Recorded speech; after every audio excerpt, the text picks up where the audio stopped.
भुईकडीपर्यंत पाणी आणणं हे थेट पाईपलाईनची जबाबदारी. त्यामध्ये काय व्यवस्थित प्रकल्प त्या ठिकाणी झालेला आहे. मग 2014 ते 2019 महायुतीची सत्ता होती. वरनं पहिला हप्ता 150 कोटीचा आला, नंतरचे हप्ते केंद्र शासनानं दिले. ते कुणाच्या काळात आले? त्यांच्याच काळात आले ना. त्यावेळी या सगळ्या गोष्टी त्यांना दिसल्या नाहीत का?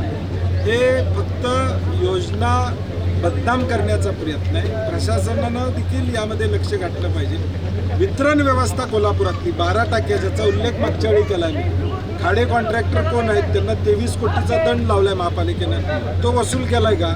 त्यामुळं मी राजकारण करत नाही, तुम्ही करू नका. वितरण व्यवस्था शहरातली सुधारा आणि आलेलं थेट पाईपलाईनचं पाणी आज 240 लाख लिटर पाणी हे थेट पाईपलाईनमधून उचललं जातं.